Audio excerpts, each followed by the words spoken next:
Welcome to Vein and Lymphatic University. My name is Lowell Kabnick, and it gives me great pleasure to talk about the American Venous Forum, a great stellar organization in terms of academics. Not only that, but information. And today, we're doing a subset of the information, and we have a very strong international committee at the AVF, and they take the lead in terms of international research. And it gives me great pleasure to introduce Alejandro Gonzalez, who needs no further discussion, and he will be our featured speaker, and he's going to be talking about the International Committee and the research, followed by Mikel Sadek as a discussant, myself as a discussant, BK Lal, and Tomas Urbanik. The floor is yours, Alejandro. Thank you, Lowell, and I really do appreciate the opportunity of speaking with this in this platform, and hopefully we can spread the news of what we are doing. I'm going to try to share my slides, and so we can get started. So, like Lowell said, I'm Alejandro Gonzalez Ochoa. I'm a vascular surgeon in Mexico, and we're going to be talking about this very interesting project that we're running in the American Venous Forum International Committee. This is a passion project because it rose from my own experience with research, and the idea is that we can help everybody in places that don't get much help. And with the AVF vision of going global and to have more presence in other places rather than the US. So this program, I think it can be very helpful. Now, when we talk about chronic venous disease, it has a lot of issues regarding difficulties that can make it hard for doing research. Of course, it is very prevalent and with high incidence. It has a very slow progression, but it has a very heterogeneous presentation. Even in the same patients, we can have uh, a patient with one leg being affected and the other, and we don't know why exactly, because uh, even in varicose vein, a patient can have ulcer only in one leg, and the other will be the same regarding uh, the amount of varicose veins. There is not exact correlation between the signs and the symptom that the patient have. They can have a very gross varicose veins and have no symptoms, even an ulcer and refer no symptoms. And on the other hand, they can have very small telangiectatic uh, varicose veins and have a lot of symptomatic. And this poses some challenges because not everybody comes for symptoms. Most of our patients come from cosmetics. And even physicians can see this patient and some say, well, if you don't have symptoms, you don't need treatment. And for other people, it is important to treat this even if they don't have symptoms. Now, when it comes to research, this heterogenic presentation poses different challenges. It's not that we're comparing apples and oranges, but there's a lot of apples out there. And you can, for example, you can have a patient with a venous ulcer, but the ulcer can be because this patient has post-thrombotic syndrome, this because has superficial varicose saphenous vein reflux. These patients have a previous surgery and has recurrence. This patient had surgery, but only from the above knee segment. And these are 5 patients in a clinic that maybe only have 15 patients. So you're having 5 patients already with venous ulcer, and you say, oh, I'm starting good, but those are very different patients, and it's difficult to put them together in one single study. So single sites can have very interesting data, of course, but sometimes the external validity is difficult to accomplish. And as I mentioned, small sample size from certain sites, it can be difficult. depending on the specific topic that you want to research. The other challenge is nowadays varicose veins in particular are being treated by different specialties, interventional radiologists, cardiologists, internal medicine, vascular surgeons, phlebologists, and everybody has different approach to that. And when they gather data, they also have their own special interests. So if you want to do a meta-analysis of that, when we try to do that, you can always, unfortunately, have very heterogenic results and difficult to have a very uh, unified consensus on something. And technology is always evolving very quickly. So I, I think we all remember those times with COVID. But one of the things that really happened with COVID is normalizing the web meetings. So we're doing this right now. We did a lot of those. And in my own experience, it really helped to connect with a lot of people, but also show us that when we do collaborations, we can do very, very large studies and very quickly because the need was there. So it can be done when we do collaborative research. So the importance of collaborative research is we can integrate diverse regions, increase in statistical data, and have a very much strong conclusion. So we can go from all these apples to have a very stream-like classification. And as we have increased the volume of patients for the study, we can get more, like I said, very strong evidence. The idea is to increase volume, variety, velocity, veracity, and give value to the data that we can gather from the collaborative research.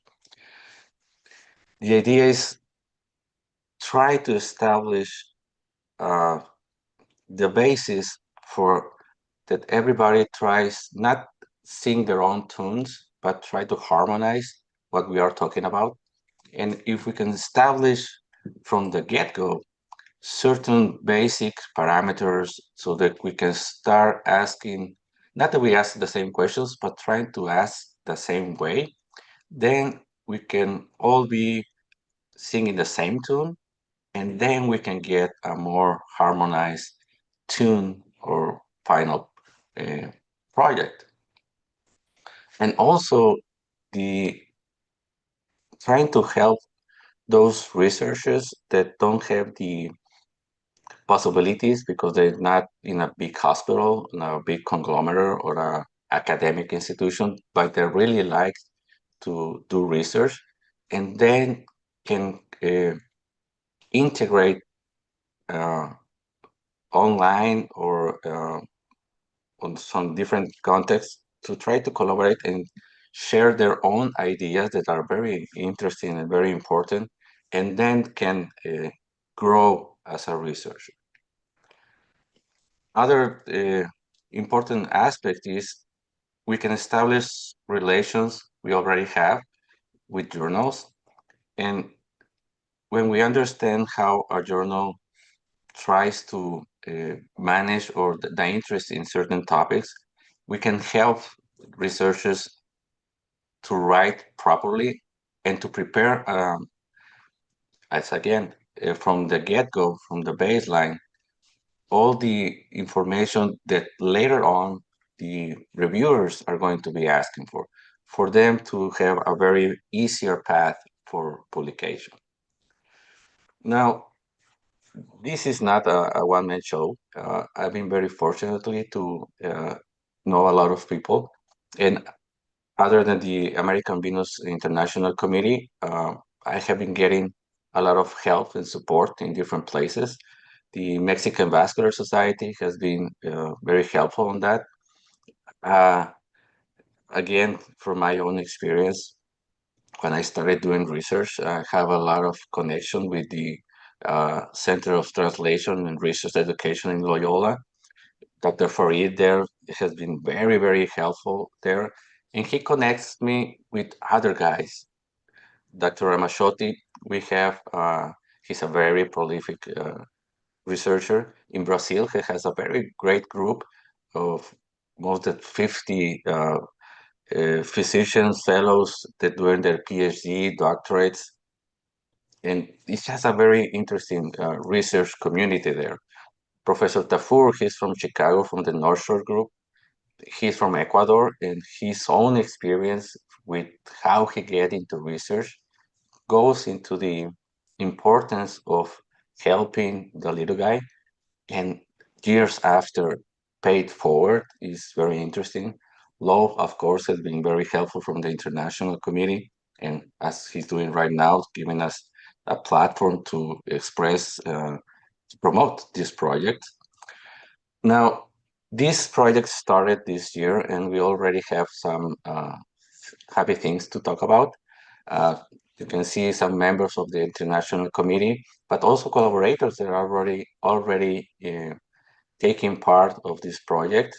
Uh, Valeria from Brazil, Joana Ferrara from Portugal, Joana Storino also from Brazil, also young fellows, Constantinos from Professor Davis Group, Nicole from Honduras, and we already developed, we had a publication ready.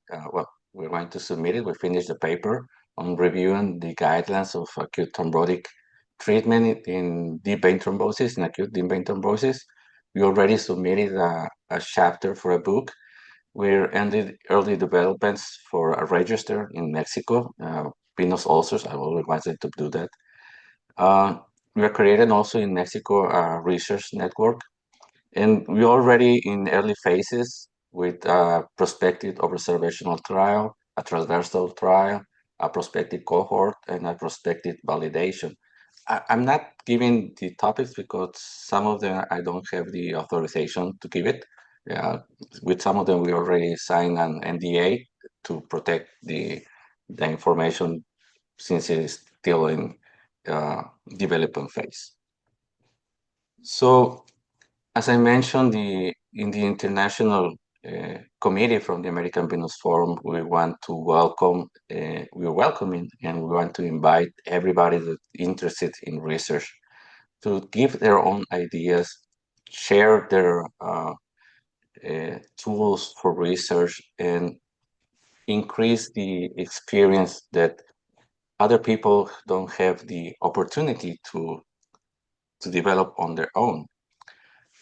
So I do believe that if we unite institutions with standardized methodologies, we can have a very high level of research that can drive innovation and can shape clinical practice. So I'm going to leave here some of the contacts. In English, you can contact the AVF. In Spanish, you can reach out to the Mexican Vascular Society. And also, of course, those are my contacts. So if you have any questions, comments, ideas, critics, we are open to all of that. And that's it. Very close. So thank you. Thank you very much, Alejandro. My first question, I think you kind of touched on it, was would you be able, the AVF, I know, from an international point of view, would you be able to help our internationals in terms of formulating the methodology and research? And would Yeah, you have open arms for that? of course, that's one of the main topics. There are several stages that we are including in this program. We are in the pilot phase. We are just starting. We're not fully operational, as I said, in a good way. But of course, trying to help. It's not that the AVF is going to take over the project. Of course, if somebody has an idea, is their idea, and of course, they are open to say no and not follow the recommendation that we have. We're starting to have some of these. So it's not that we are blocking. We are open, helping. If they want to follow every recommendation, I do think they have a better choice, better chance to get published in a very decent journal. And if they don't follow our recommendation, well, it's not that we're going to abandon them, but we are not going to guarantee a better outcome of their project. Well, thank you very much. I'm now going to switch to BK Lal, who's really in charge of research for the American Venous Forum, who's very well known in the field of vascular surgery and has added a whole lot to the American Venous Forum. And I want to thank you on behalf of all of the practicing clinicians, BK. Thank you very much. Your comments, questions? Certainly. Thank you, Lowell, and thank you, Alejandro, for this wonderful summary and this wonderful initiative. As Lowell said, fostering research is something I'm passionate about. And I've tried to, in my own small way, try and bring the membership of the American Venous Forum to a point where the AVF can serve, if nothing else, as a landing ground for thinking about, enjoying, and performing research. I think you're on the mark that in many ways what the AVF Research Center has started can be expanded to include opportunities worldwide. As you were going through your presentation, it struck me that you can almost summarize, and I would suggest advertise your project to function under 3 different bins.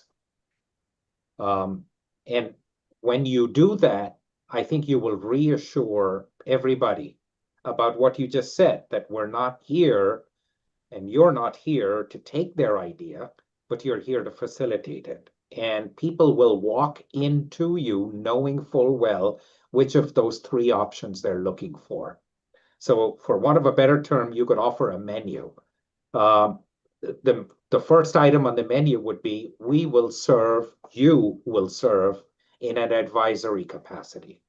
You come in, you have an idea, you think it's a good one, or you have an idea that is half mature, and you want Alejandro and his team to advise them on how to make it better, and then return and execute it on your own.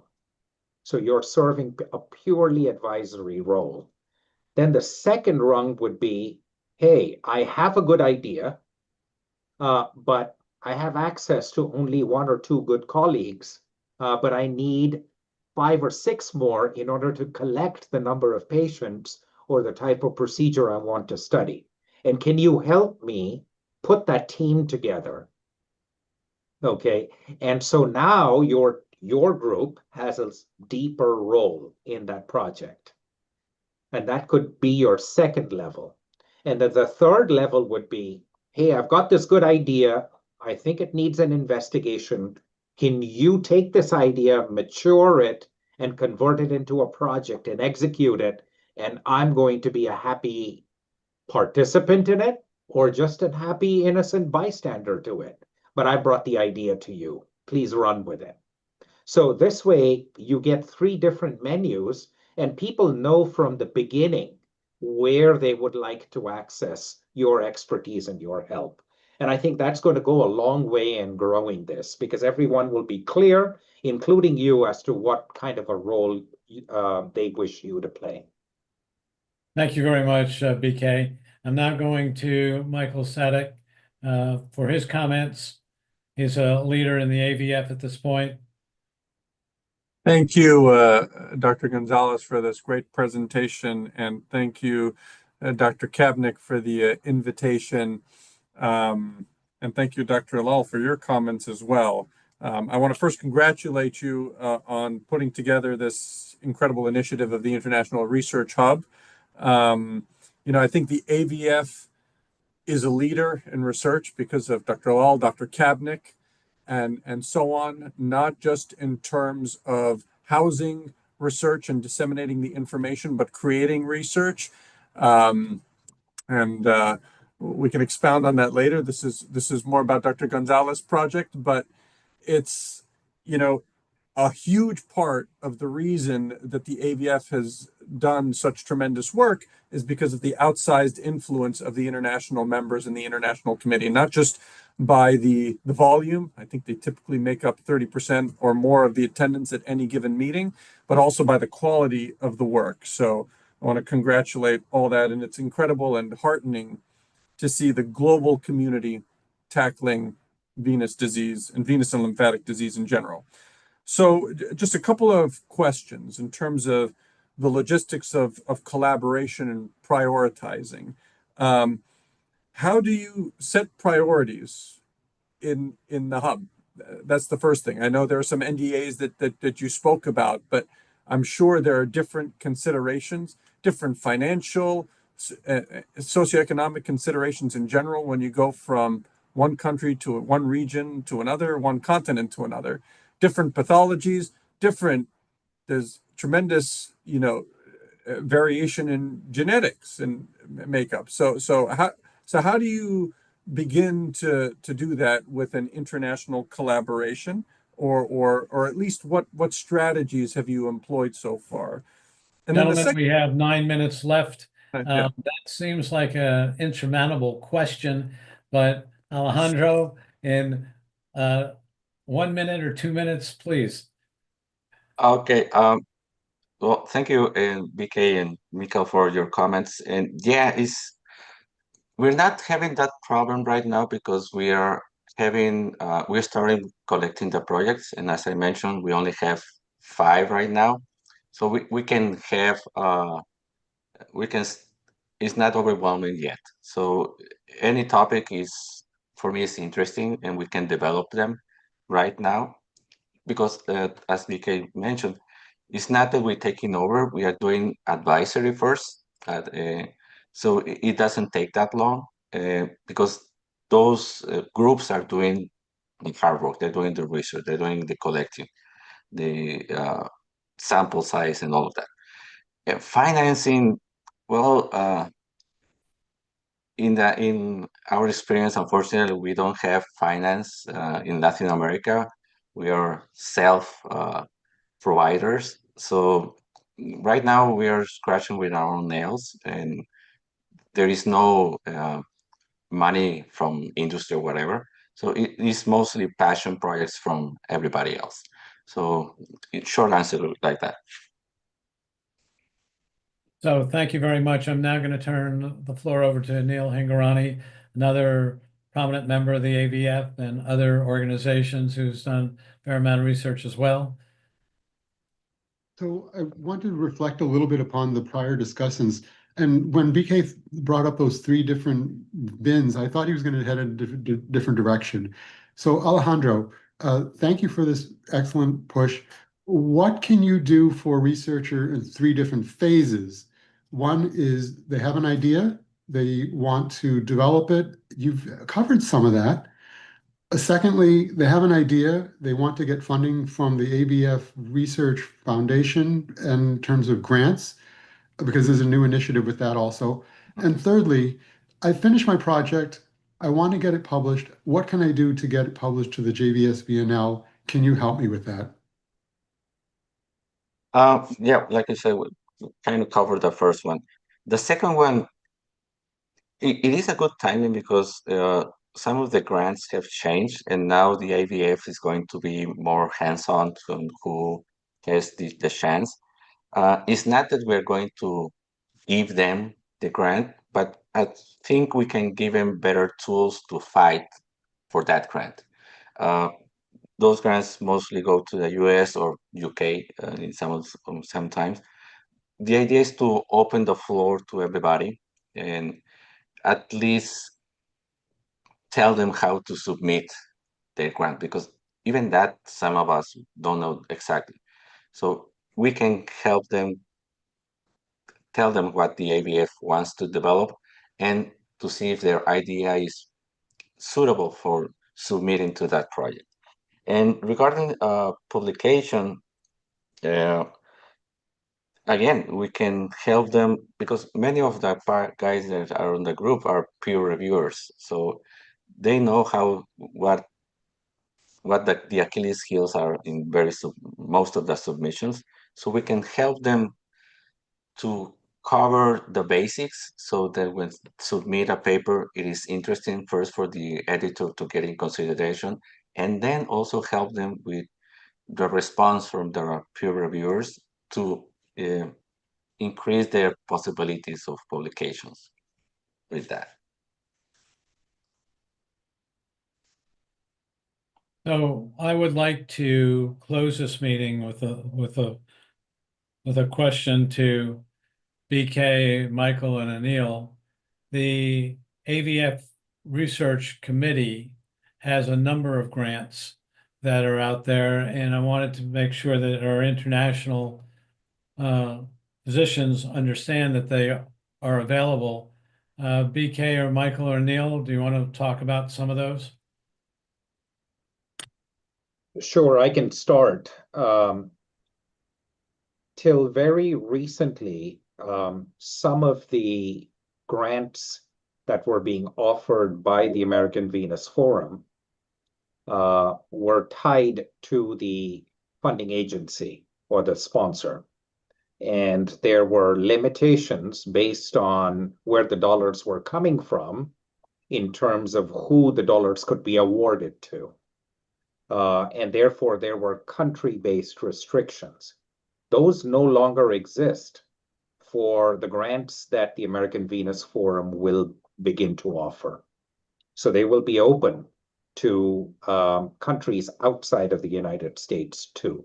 So I want to give that reassurance, and I hope that Alejandro, you will be able to communicate that to the international committee members that those grants will be open to members. I do want to cycle back to one quick point. There's nothing that succeeds like success. So I would strongly recommend that you take one of those 4 or 5 projects that you've listed, find the one that has the highest likelihood of success to publication, get it executed, get it published. There is no better advertisement for your group than to have something in print. So I strongly recommend you find that one project and just get it off. Well said. Thank you, BK.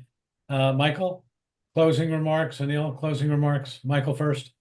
I think this is just an incredible initiative.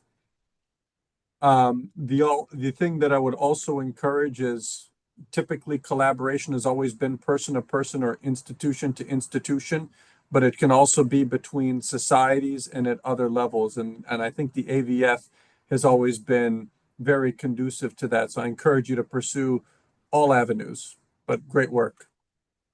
Anil? And I just want to add a little bit more detail to what Dr. Law was saying about the grants. It's been divided into 2 separate grants for the AVF. One is for early career and one is for not early career. So please do look up on the website and do apply, start applying. The website is open, and we're starting to look at we're going to be looking at some grants that are going to be coming in. Thank you very much for this excellent presentation. Well, thank you for this worthy comments, and to you, Alejandro Gonzalez, thank you for your talk.